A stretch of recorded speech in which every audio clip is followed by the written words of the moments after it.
Thank you, Deborah, and thanks to you and to David and everybody else involved for putting together this wonderful meeting. It's a great honor to be here, as I'll explain in a moment, as a somewhat, I feel a somewhat undeserved honor. I'll come to what I mean by that in a moment, but let me just say what I'm planning to try to do in this talk. I want to look first at some similarities between Sellars' version of what I'll be calling Humean expressivism, and I'll explain why I'm calling it that, and that of the people that I've come to call Cambridge Pragmatists, and I'll be talking about Ramsey and Blackburn in particular, and I'll also say a little bit more about what I mean by Cambridge Pragmatism, which is to some extent a kind of a branding notion, which I find a helpful one in distinguishing some of the themes in Cambridge philosophy over the last century from sorts of things that have been happening elsewhere. Okay, so after saying something about those similarities, I'll say something about the general shape of what I'm calling Humean expressivism and about a particular kind of problem it faces, a problem I'll call here creeping cognitivism. I'll then say something about Sellars' attempts to wrestle with that problem, not under that name, but I hope it'll be clear that it's the same problem. And I'll try to explain why what I take to be Sellars' solution to the problem is the one that Cambridge Pragmatists need as well. But then I'll raise a question as to whether Sellars is ready for what I take to be the deflationary metaphysical consequences of Cambridge Pragmatism, this Cambridge way of developing Humean expressivism. So I think there's give and take here. I think Sellars clearly has something to offer to this tradition in the response to the creeping cognitivism, but also I think that in the deflationary metaphysics, the Cambridge tradition has something to offer to Sellars. Okay, so that's the plan. So starting with Sellars then, and I mean this in two senses, and the first comes back to what I referred to as my embarrassment. I feel that in this audience, I owe people an apology, or at least a kind of disclaimer about the fact that when it comes to Sellars, I'm a complete beginner, which is why I'm embarrassed to be giving a keynote talk at a Sellars conference. And the fact that I'm such a beginner was sort of brought home to me a few weeks ago when I found this parked outside my house in Cambridge. I thought that perhaps somebody had kindly arranged to give me some lessons before I came here. But unfortunately, no such luck. So what you get is the me who hasn't even had the advantages of those lessons. Okay, so now to Sellars' version of what I'm calling Humean expressivism. And I'll give you a couple of quotes which will be familiar to many of you.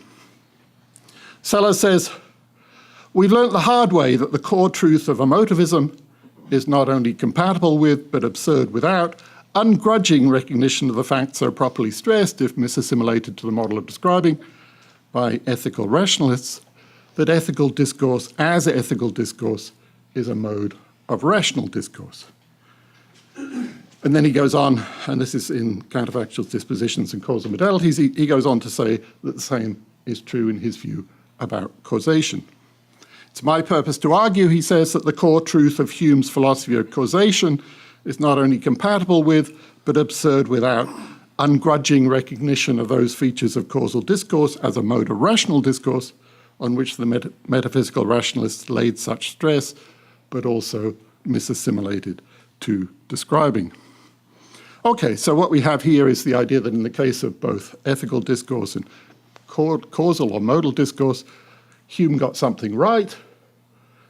What he got right was the sort of the bit that the emotivists picked up on in the ethical case, or the claim that causal discourse is not, strictly speaking, in some sense, it's not doing the same job of describing the world. What he got wrong was in thinking that in both cases that put it outside the realm of cognitive or rational discourse. Okay, so a familiar kind of Sellarsian point. Now I'm going to give you something which is probably not so familiar to you. It's I'm going to describe some of the points in Frank Ramsey's very late paper, General Propositions on Causality, which was written, I think, September 1929, so it's only about 4 months before his death. The main point in this paper, the one that Ramsey starts with, is a discussion of the status of unrestricted generalizations, things of the form for all x, phi x. And he starts off by saying that contrary to his previous view, he now thinks that these can't be treated as infinite conjunctions. And he says if it's not a conjunction, then it's not a proposition at all. So the core claim is that these sorts of unrestricted generalizations, what Ramsey calls variable hypotheticals, are not propositional. They're doing some other kind of job. He says variable hypotheticals are not judgments, but rules for judging. If I meet a phi, I shall regard it as a psi. And then, and this is one of the interesting things that I think puts Ramsey well, as usual, well ahead of most other people, he recognizes the question of why, if that's what these sorts of judgments are doing, if they're really rules for judging, why in that case do we, for example, disagree about them, say yes or no to them, as Ramsey puts it? As he says, the question arises in what way such an attitude, that is a rule for judging, can be right or wrong. And this brings him to a more general thought, which I hope you can see is, in a sense, very close to Sellars' thought. He says, Ramsey says, many sentences express cognitive attitudes without being propositions. And the difference between saying yes or no to them is not the difference between saying yes or no to a proposition. And I think that's exactly the same thought that Sellars has when Sellars is using the term describing, where Ramsey is using the term proposition. But apart from that, it's exactly the same thought, namely that the boundaries of the propositional or descriptive don't line up with the boundaries of the cognitive. The latter is much more inclusive. Another thing that Ramsey raises in this paper, it's a very rich paper, he says at one point, what we have said is apt to leave us muddled and unsatisfied as to what seems the main question, a question not of psychological analysis, but of metaphysics, which is causation a reality or a fiction? And if a fiction, is it useful or misleading, arbitrary or indispensable? So he's saying, in effect, he's been giving this, what he here calls a psychological analysis of causal talk or the use of these sorts of generalizations. That is an analysis in terms of what kinds of attitudes they express.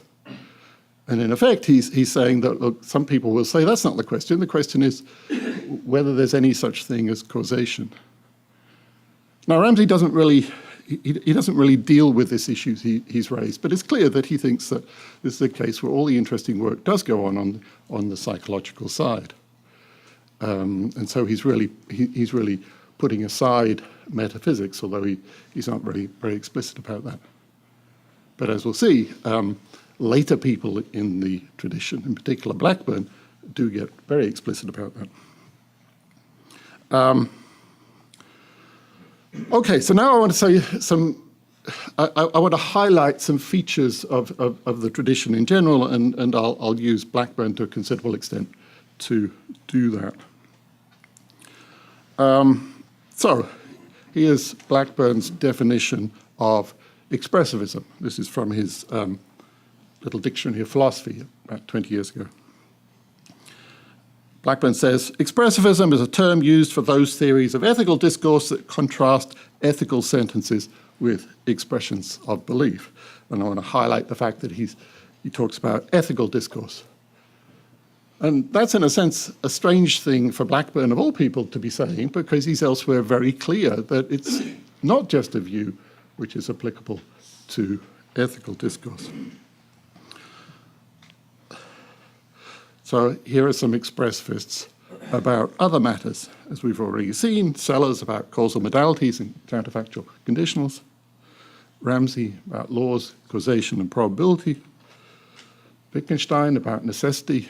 I'm kind of sticking to, apart from Sellars, I'm sticking to Cambridge people here, but it's easy to think of examples elsewhere, of course. And Blackburn himself rightly stressing the parallel between the moral and the modal cases about probability, causation, and necessity.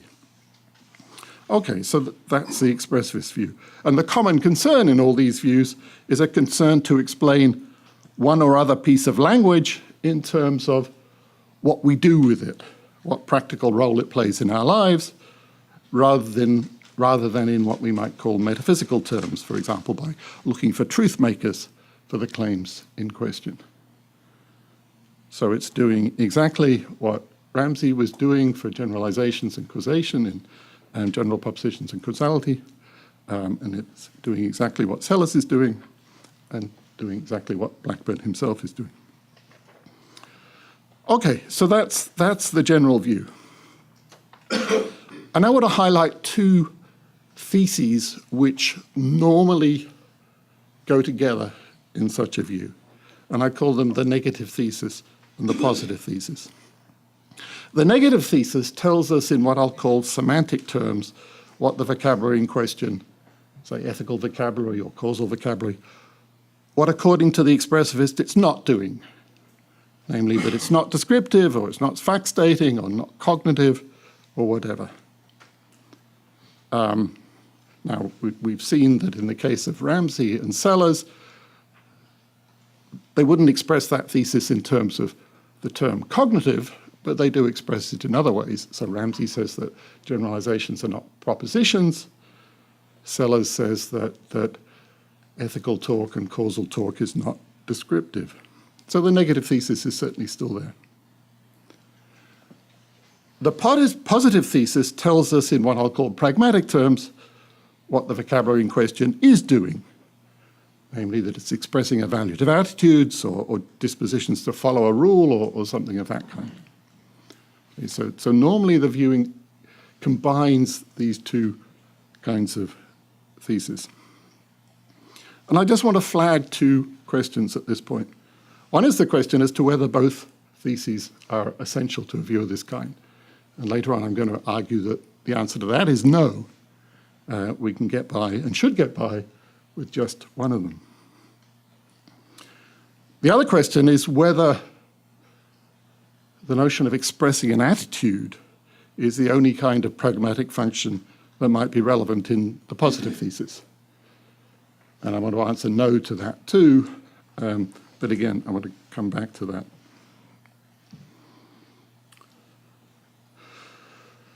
Okay, here's another slightly modified definition from Blackburn's Dictionary of Philosophy, and it's a definition of his own distinctive position that he calls quasi-realism. He defines it like this. He says, it's a position holding that an expressivist account of ethics, again, he restricts it to ethics for some bizarre reason, which is, as I said, quite in conflict with his own views. A position holding that an expressivist account of ethics can explain and make legitimate sense of the realist-sounding discourse within which we promote and debate moral views. This is in opposition to writers who think that if expressivism is correct, then our ordinary ways of thinking in terms of a moral truth or of knowledge or of the independence of ethical facts from our subjective sentiments must all be in error, reflecting a mistaken realist metaphysics. A quasi-realist seeks to earn our right to talk in these terms on the slender expressivist basis. Okay, and I want to sort of highlight 2 points about this. One is that, in effect, a large part of the quasi-realist project is the project of explaining what we might call the cognitive character of moral discourse. So to put it in Ramsey's terms, why we say yes or no to it. That was the question that Ramsey raised about judgments thought of as rules. And that's, I mean, really that's the core of quasi-realism. It's that project of explaining the cognitive character given the expressive or pragmatic starting point. The second thing I want to highlight about this passage is the way in which it's bringing out the idea that expressivists don't need to be anti-realists. As Blackburn says, This view is in opposition to writers who think that if expressivism is correct, then our ordinary ways of thinking in terms of a moral truth must all be in error, reflecting a mistaken realist metaphysics.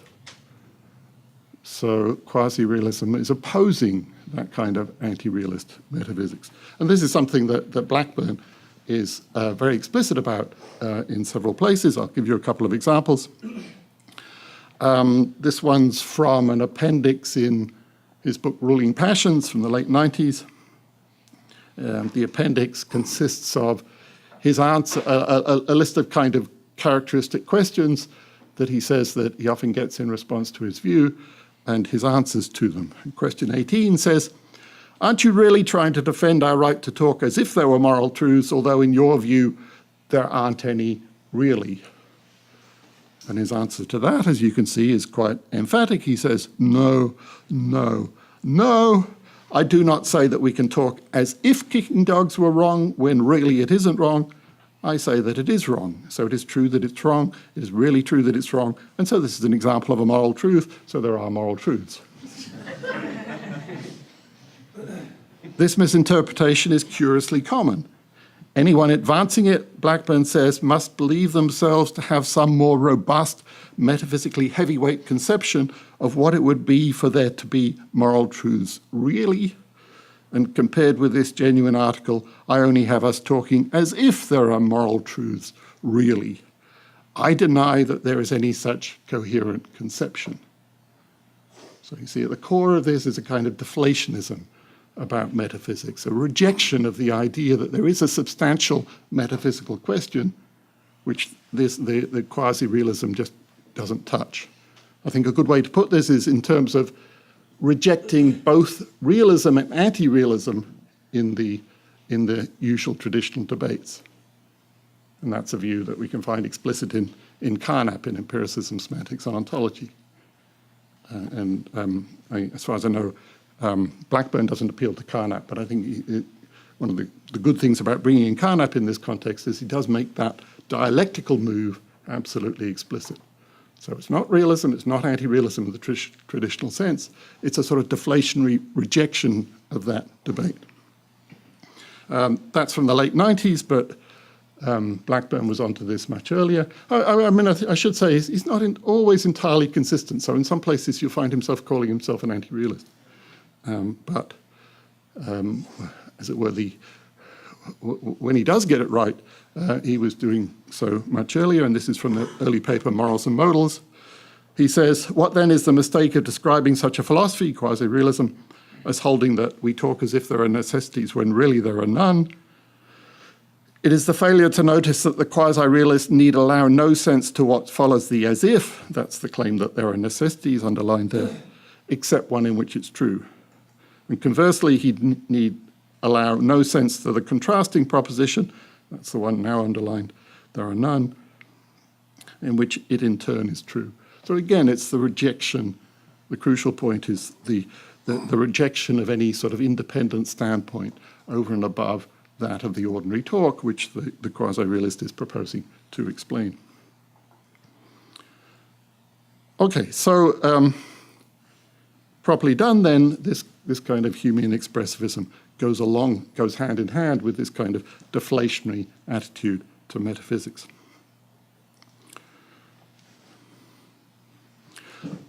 Summing up then, I think we can say that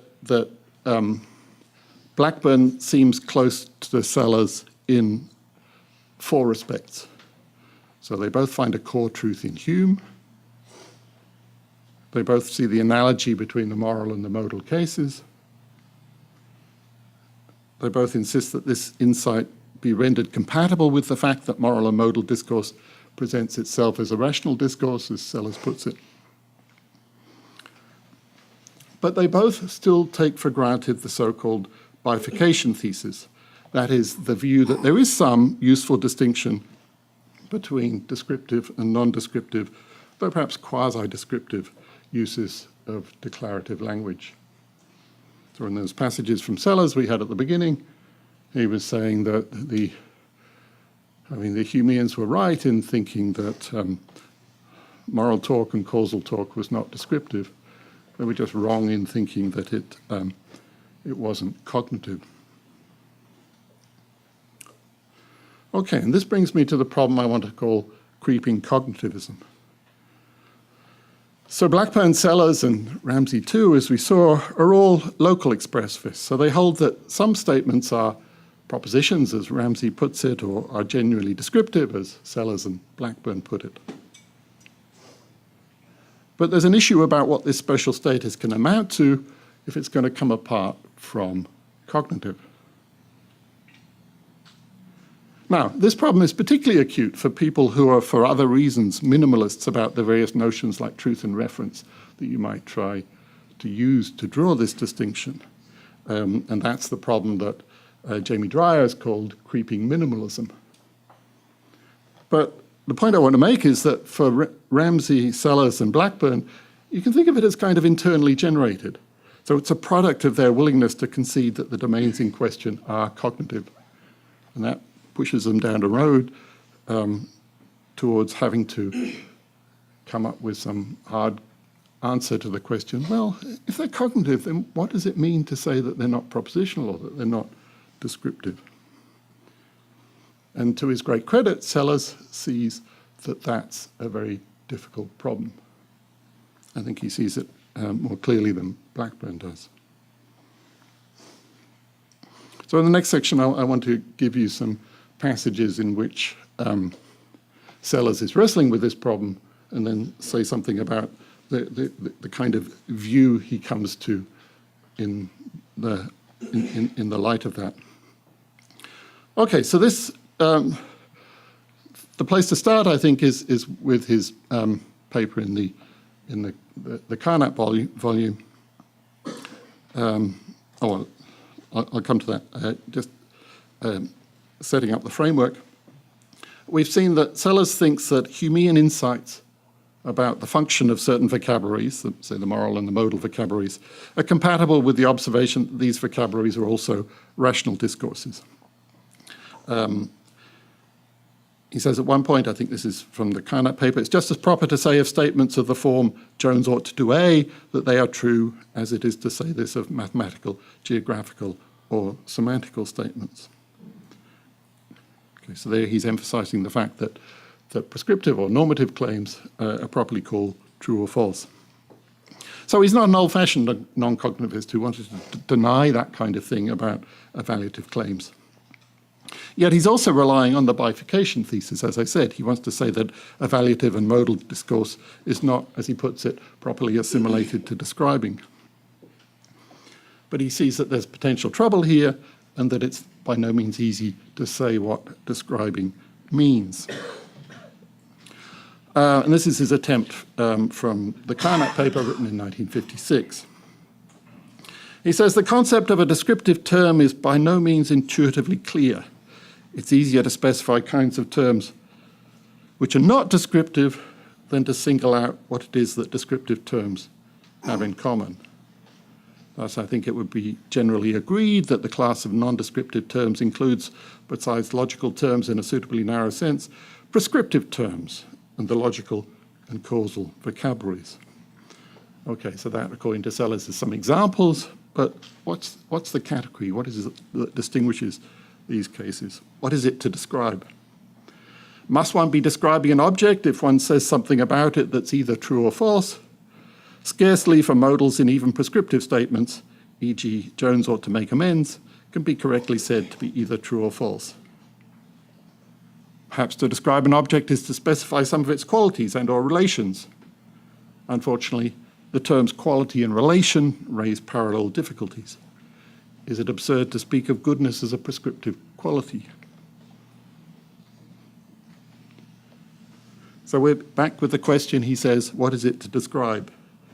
In my opinion, he says, the key to the answer is the realization that describing is internally related to explaining in that sense of explanation which comes to full flower in scientific explanation. In short, causal explanation. A descriptive term is one which, in its basic use, properly replaces one of the variables in the dialogue schema. What brought it about that x is phi? The fact that y is psi, where what is requested in a causal explanation.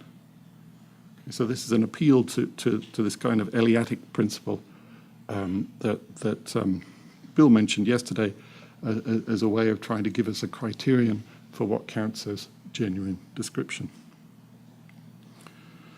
Okay, so that was the proposal in the Karnak paper, but Sellars wasn't happy with it for very long, and so I'm now going to give you some of the Sellars-Chisholm correspondence written in the following year, in which, among other things, he distances himself from that suggestion. So Sellars says here, when I have said that semantical statements convey descriptive information but do not assert it, I've not meant to imply that semantical statements only convey and do not assert. They make semantical assertions. Nor is convey, as I have used it, a synonym for evince or express, as the motivists have used this term. I've certainly not wished to assimilate semantical statements to ejaculations or symptoms. It might be worth noting at this point that, as I see it, it's just as proper to say of statements of the form Jones ought to do A that they are true, as it is to say this of mathematical, geographical, or semantical statements. This, of course, does not preclude me from calling attention to important differences in the logics of these statements.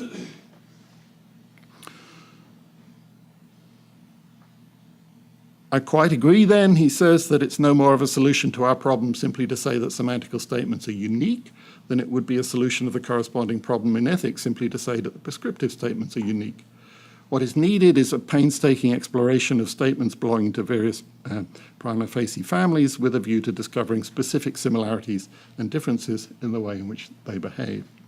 Okay, so here we have the idea that different bits of language are doing different jobs, and we need to sort it all out and look at it case by case. And then we come to the term descriptive again. He says, I also agree that the term descriptive is of little help. Once the journeyman task is well underway, it may be possible to give a precise meaning to this technical term. Presumably this technical use would show some measure of continuity with our ordinary use of describe. I made an attempt along this line in my Karnak paper, though I'm not very proud of it.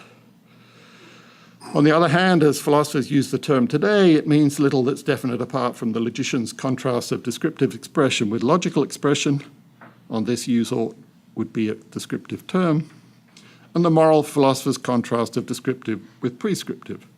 According to both these uses, S means P would be a descriptive statement, whereas Sellars is trying to say that S means P is not a descriptive statement, it's something that goes on the non-descriptive side, but he hasn't yet got an account of what it means to be descriptive or non-descriptive. And so he's pretty much rejecting the attempt he'd made in the Karnak paper the previous year, but he's kind of floundering around, and at this stage he doesn't come up with any positive proposal. He comes back to the issue to some extent in Science and Metaphysics a few years later. And this is from the preface, where he's talking about what he calls the heart of the enterprise. He says, I attempt to spell out the specific differences of matter-of-factual truth. And here I think by matter-of-factual truth, he means something like the genuinely descriptive stuff. He says levels of factual discourse are distinguished and shown to presuppose a basic level in which conceptual items represent or picture, in a sense carefully to be distinguished from the semantical concepts of reference and predication. So one of the things that's becoming clear here is that he's recognizing explicitly that this, to the extent that there is some sort of notion of genuinely factual or genuinely descriptive, it's not to be drawn in terms of the semantical notions such as truth and reference.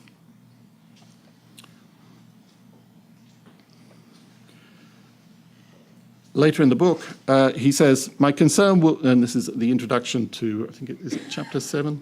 He says, my concern will be with what might initially be called factual truth.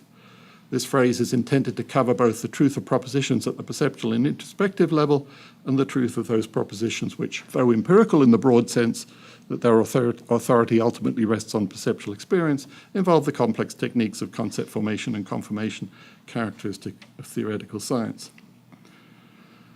Since the term fact is properly used as a synonym for truth, even in its most generic sense, so that we can speak of mathematical and even ethical facts, factual in the more specific sense indicated above should be thought of as short for matter of factual and equivalent to Leibniz's technical term vérité de fait.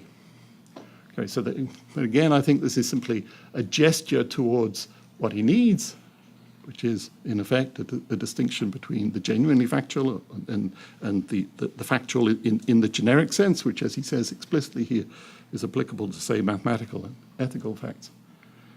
But as far as I can see, it's really only a gesture. Telling us that's equivalent to Leibniz's technical term, as if that would solve the problem, seems to me to be avoiding the problem rather than telling us what his solution to it is. But what he is explicit about, and this is the bit that I think that we need to take over into the Cambridge Pragmatism. He's explicit that there are two kinds of truth in the picture. There's this generic notion, according to which, as he says, for a proposition to be true is for it to be assertable, where this means not capable of being asserted, which it must be to be a proposition at all, but correctly assertable. Assertable, that is, in accordance with the relevant semantical rules. True then means semantically assertable or assertable, and the varieties of truth correspond to the relevant varieties of semantical rule. Okay, so that's the generic notion, which is supposed to apply to all kinds of esoteric vocabularies, so the mathematical ones and the modal ones and the moral ones, and so on. But then there's this more specific notion, which is only supposed to apply to the genuinely matter-of-factual vocabularies. And here I won't quote Sellars, I'll quote Jim O'Shea instead. Jim says, Sellars also argues that in addition to this generic notion, there's a further correspondence dimension to truth in the specific case of what he calls basic matter-of-factual truths. This is a descendant of Wittgenstein's picture theory in the Tractatus. Basic matter-of-factual propositions in some sense form pictures or cognitive maps or representations of how objects or events in the world are related. Okay, and Sellars is very clear that these two notions need to be kept apart. So as he says, the relation of picturing is a mode of correspondence other than truth, other than that generic notion of truth. Elsewhere, picturing is a complex matter-of-factual relation and as such belongs in quite a different box from the concepts of denotation and truth. And again, it's important to, quote, grasp the difference between the primary concept of factual truth, as truth is correct picture, and the generic concept of truth as assertability, which involves the quite different mode of correspondence in terms of which the correspondence statement, a equivalent statement, that 2 + 2 = 4 is true if and only if 2 + 2 = 4 is to be understood. Okay, so in all of these cases, he's emphasizing the difference between the sort of picturing kind of truth that we have for genuinely matter-of-factual vocabularies and this generic notion of truth which works across all the vocabularies.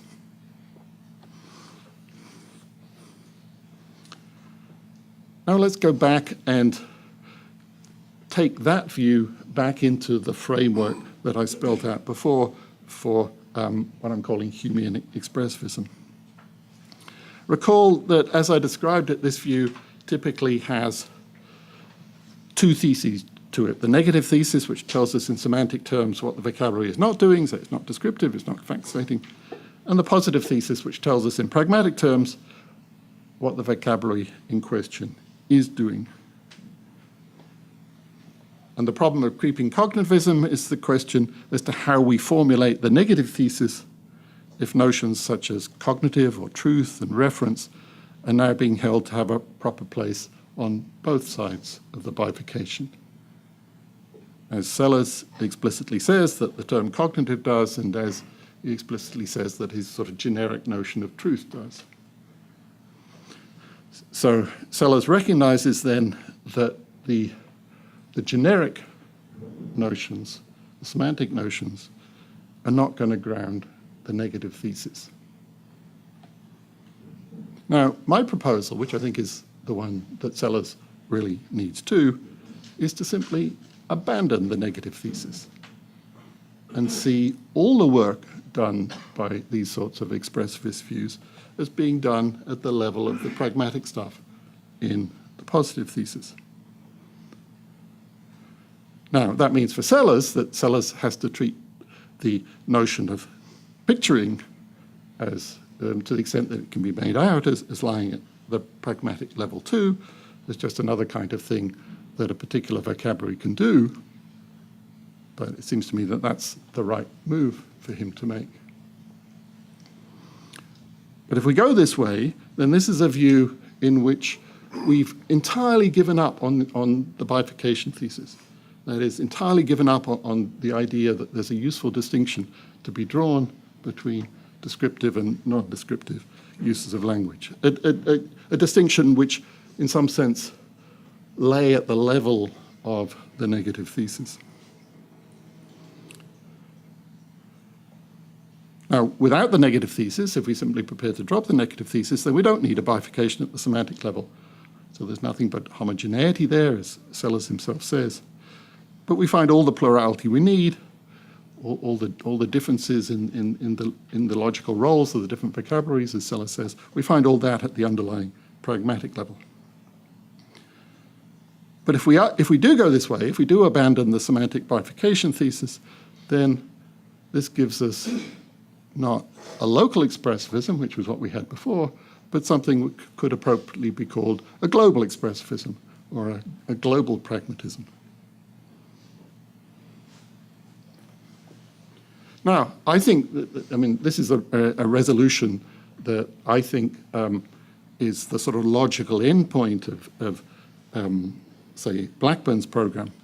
But I also think it's something which is, in one sense, more or less explicit in Sellars as well, because of the clear way in which he distinguishes these two notions of truth. And it works because he keeps these two notions apart. He recognizes that the one is generic and the other is specific. So semantic truth is global and picturing is local.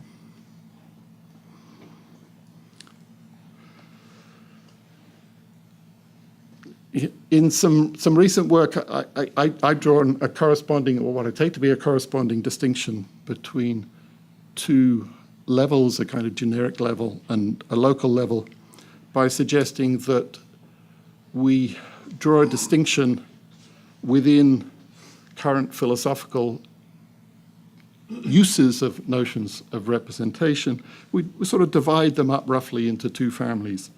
And I call these families the e-representational family, where the emphasis is on something like environment tracking and covariation, indicator relations. So this is the kind of notion which goes along naturally with thinking about things like how frogs keep track of flies and that kind of thing, and how thermometers keep track of temperature. And then the other cluster is what I call the I-representational notions. And these tend to be defined in terms of systemic, functional, or inferential, or computational, some kind of role in some sort of network of this kind. For example, in terms of the idea of being a move in the game of giving and asking for reasons in Bob's sense. And what I've suggested that various notions from each of these clusters may well be useful, may well be things that we need for various theoretical purposes, but what we need to insist on is that they're different things, and we should avoid confusing them. So we should be insisting that they live in different boxes in just the way that Sellars insists for his two notions of truth.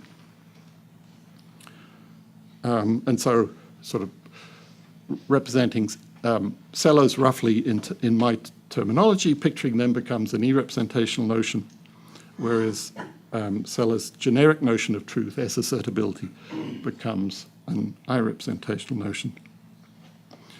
And we've seen that for Sellars, as for me, keeping these notions distinct is the key to the project of combining the insights of Humean expressivism with the recognition that moral and modal claims are full-blown truth-evaluable assertions. But for Sellars too, I think, the upshot has to be a kind of global expressivism or global pragmatism.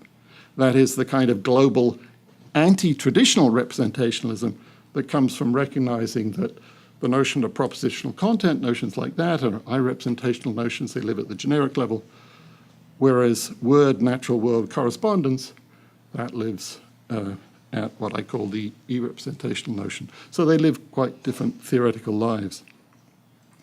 And I think traditional representationalism is really the view that you get if you don't keep those things distinct.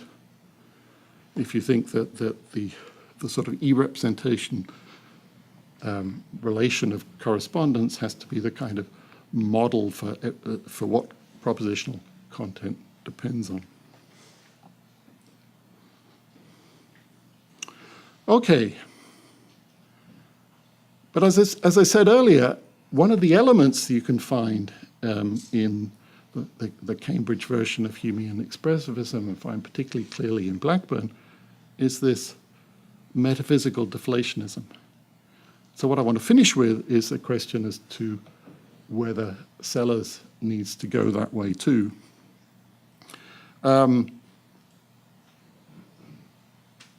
I've said that to make the kind of view work, the kind of view that separates the e-representational from the I-representational notions, to make that view work, we need to distinguish, we need to recognize that there's a kind of corresponding distinction that needs to be drawn in the class of contemporary philosophical uses of the notion of world. So I want to say that about uses of the world too, we need to draw a kind of corresponding distinction. So we need to think about, on the one hand, there are cases in which what's being meant by world is something like the natural world, the world as described by natural science. And then there are contexts in which what's being meant by world is something like all the facts, everything we take to be the case, something of that kind. And that's a much more generic notion because it's equally at home for, say, mathematical facts, moral facts. So in effect, this is the point that Sellars was recognizing when I had that passage a few slides back, where Sellars was saying that the notion of fact has a generic use too, in accordance with which we can say that there are mathematical facts and moral facts. And then he's looking for a more specific sense of it too, when he's trying to talk about matter-of-factual discourse. That distinction at the level of facts is in effect this one that I think we need to recognize at the level of talking about the world. And my question is really whether we can push Sellars in this direction and push him towards the kind of metaphysical deflationism that goes with it, or whether he's still too wedded to an orthodox naturalism, which wants to give a kind of metaphysical priority to the e-world, to the world of natural science. And I'm not going to try and answer this question. It's something I want some of you to answer for me. But here's another way of putting it.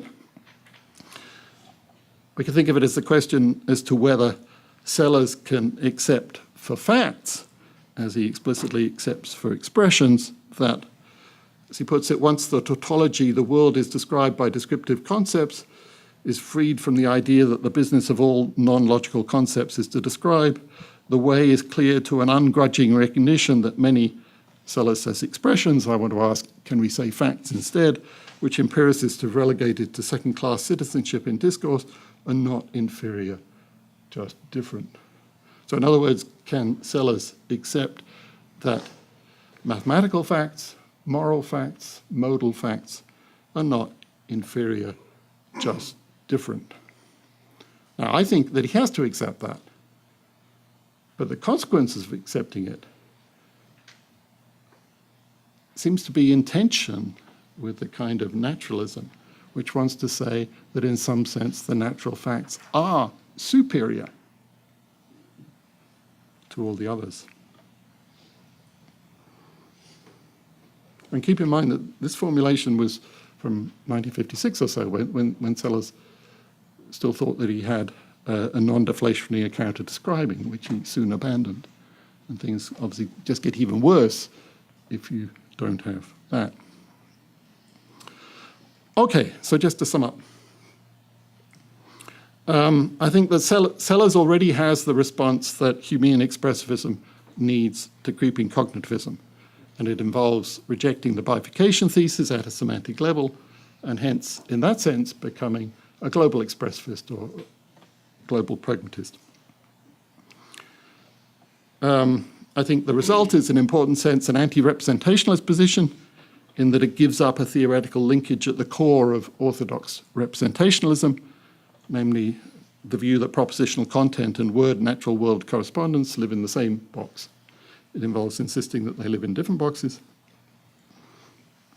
And in that sense, then I think Sellars is a kind of proto-global expressivist, and that Cambridge Pragmatists should follow him in that.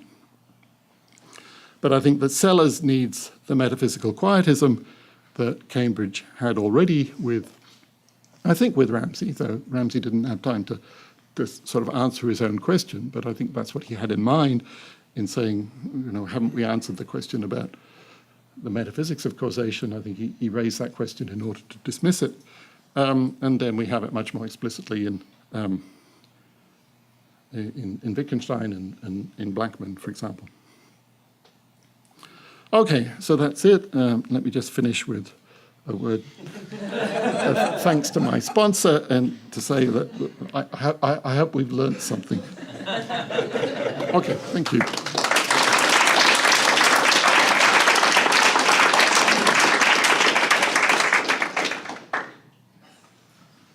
Okay, we have time for questions. I think we're off and running. Thank you so much. I thought that was very enlightening. I really enjoyed it, and I agree with just about everything. Good, that's the kind of question I like. Yeah. Well, the question's going to come from a slightly different perspective. I can imagine a certain McDowellian-type character who, while I think with you in rejecting the kind of metaphysical priority of an e-world, insofar as he rejects the kind of the Kantian in itself notion, or its correlate in experience, sheer receptivity, is nonetheless perhaps not entirely satisfied with the key notion here of truth being one that is at its core a pragmatic notion, is going to push you for an explanation of how we get the kind of relevant sort of friction, if you will, with the world. So, I mean, have you considered that is that a potential objection to this view? It seemed like right at the root you wanted Sellars to go pragmatic all the way. I mean, I'm surprised to hear it described as a McDowellian objection. Okay. I was thinking you were going to offer something different as a McDowellian objection. I mean, I think it's asking the question of where does this sense of where does this kind of friction that seems to be there in a notion of truth come from on this pragmatic account? Right. That's a very good question, but I think that there is a pragmatist answer to that, which is in effect that the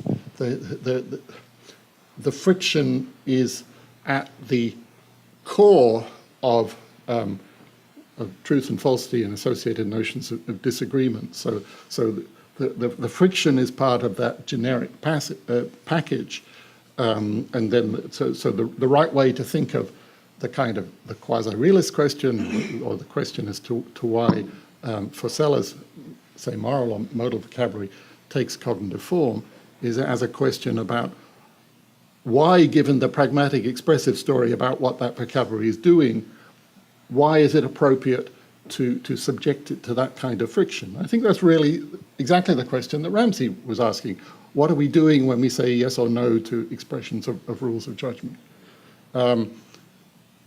So it's a good question, but I think there's an answer to it within the... mention his classic article, "Truth is Convenient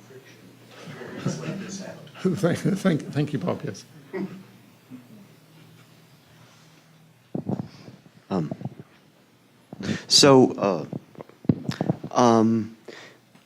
Okay, so I'm completely on board with your entire project here, and I just want to sort of think through, or help you think through, what's at stake in this distinction, the E world and the I world.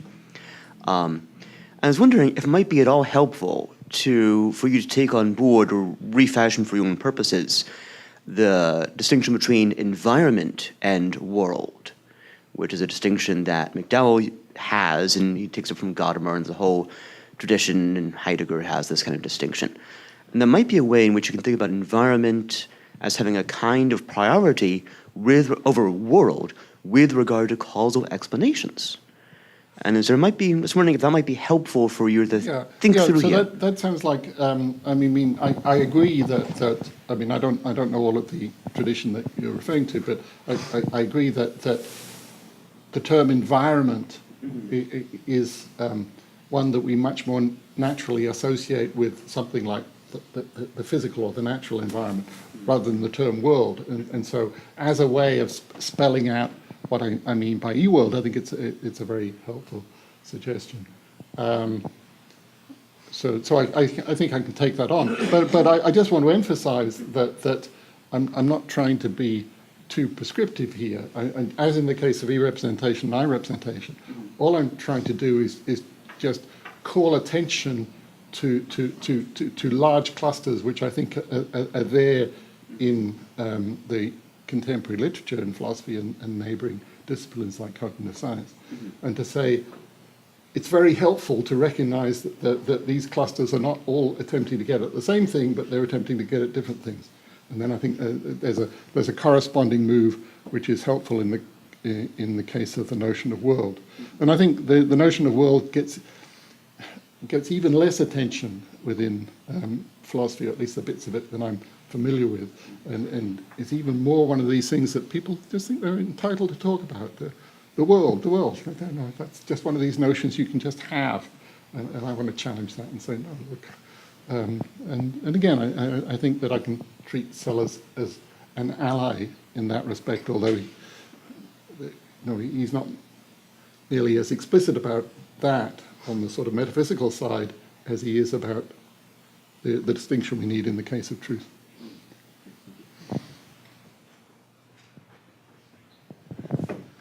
So I wonder, you expressed some concern at the end with regard to whether this reading was going to push Sellars to have to revise his views about metaphysics and the priority of, I take it something like the priority of the scientific image. But I wonder, so how's this as a proposal? And tell me whether you think this would be the sort of thing that would allow Sellars to capture something like that priority. So it just turns out in the pragmatics that's characteristic of scientific discourse, we use discoveries that we take to be e-representational about the way things are in the world to revise claims we make in other sorts of discourse. So if we discover that it turns out, I don't know, the heavens aren't moved by angelic essences, then that forces us to change our views about, say, relationships between people and what they think is going on in the celestial heavens. But that there isn't a similar kind of revision from the other direction. So supposing we have to get along with one another in terms of a moral framework doesn't force us to think that there is something out there that we're picturing. So in virtue of... Okay, good. But what I'm inclined to say is that makes science look privileged from the perspective of the scientific enterprise. but that's different from some kind of, first philosophy, metaphysical notion of privilege. I mean, of course, science looks privileged from its own point of view. I mean, presumably any respectable language game is going to look sort of special from its own point of view. If you're using the moral vocabulary, then you're going to might be struck by the fact that if you talk some other way, then you wouldn't be able to make these moral distinctions, which are, from this moral standpoint, important to you. So I agree that there is a kind of primacy there, but I don't think it's the kind of primacy that a traditional naturalist wants. I don't think it's strong enough for the traditional naturalists. Thank you very much for that talk. I want to see what your thoughts are on a position that seems to me maybe a little bit even more radical, a departure from traditional modes of thought than what you've offered us here. So I agree that we want to distinguish between what you're calling E and I representation, but the more radical aspect that I guess I'm hoping to recommend is that we see what you're calling E representation as not anything to do with representation at all, that it's not a kind of representation, that it has no connection with picturing or truth or correspondence or any semantic notion at all. And the reason I want to recommend that is because if we do admit that there are two notions of representation, then that distinction ramifies into, as you noted, into now we have two kinds of world, right? We have the natural world and then the unnatural world, I suppose, right? And I think that distinction is going to be the thin end of the wedge that gets metaphysical questions of the kind that I think you're trying to deflate back onto the scene, right? And then because that distinction then gives us a further distinction between science and not science, between the physical and the non-physical, and these are all the kinds of metaphysical distinctions that I agree with you we ought not to take seriously. We should just they're not tenable dualisms, so to speak. And I think that if you start off saying that the E representation and I representation that those are both coherent, though different notions of different kinds of representation, that is going to lead to problems. It's not going to give us a sufficiently deflationary view. Good. Let me see if I can hang on to the entire sort of train of thought there. But I mean, this kind of response, saying, in response to my distinction between E representation and I representation, response which says one of those things is not properly called representation, is something I get quite a bit. But I get it pretty much equally on both sides. And that seems to me to be some sort of sociological evidence that there are at least these two clusters in the contemporary literature. Now, I don't really care what we end up calling them. If you don't like the term representation, I'm happy to call them something else. But now coming to your main point, whether as it were, having the notion of E-representation on the table does lead back into metaphysics in this way.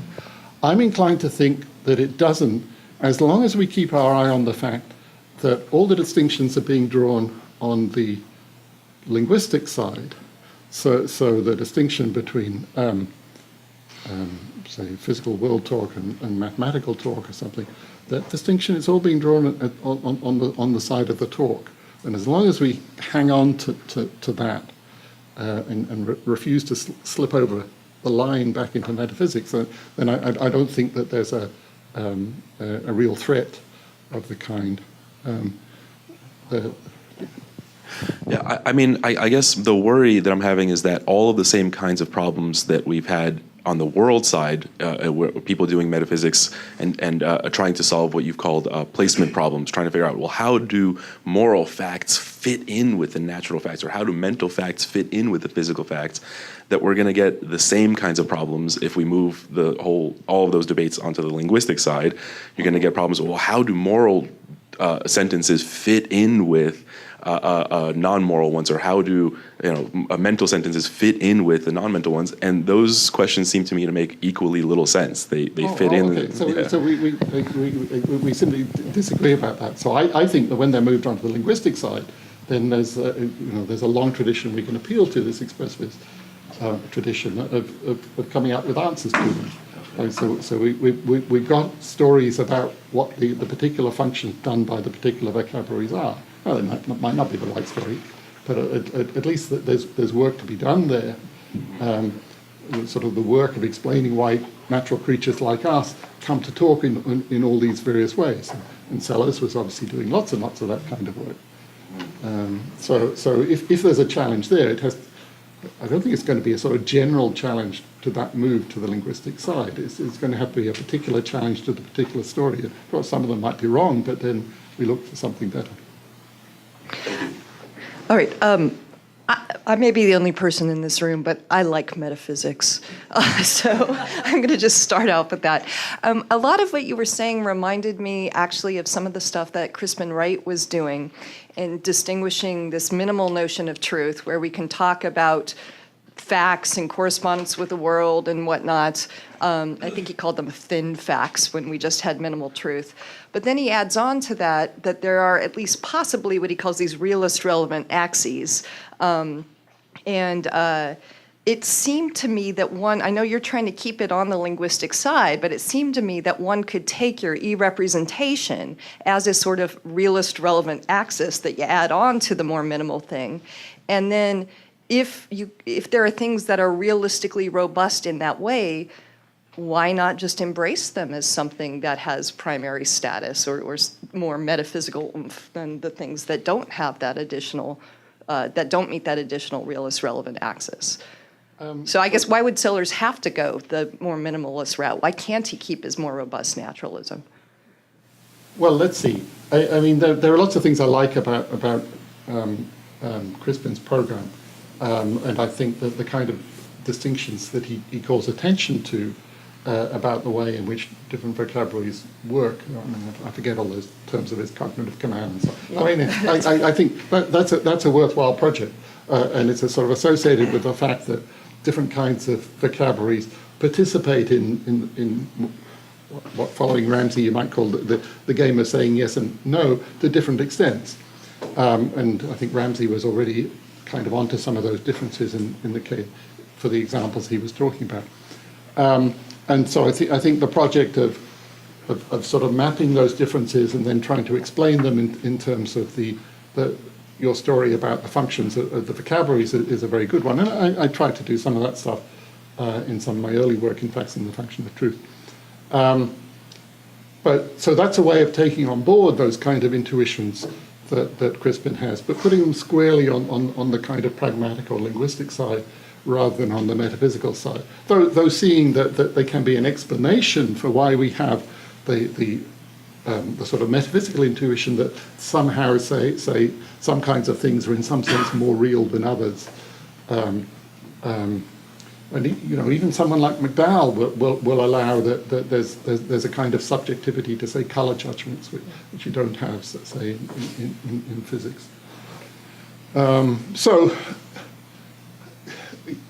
I mean, we agree that there's sort of work to be done there. I think if we disagree, it's about to what extent it sort of resuscitates the traditional kind of metaphysics. Okay, thank you.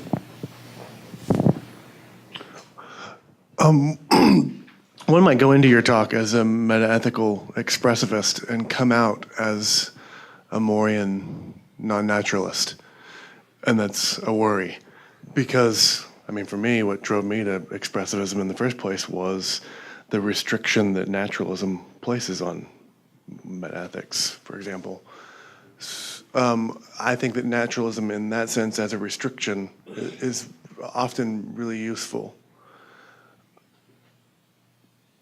How can we understand that restriction now? Okay, good. Okay, so I mean, I think the restriction is still there, but it's a restriction in terms of what I would put on the side of what I call subject naturalism rather than object naturalism. So the restriction is that we want to be able to explain what we're doing with the various vocabularies in terms which with the sort of explanatory materials that we have are roughly naturalism about ourselves.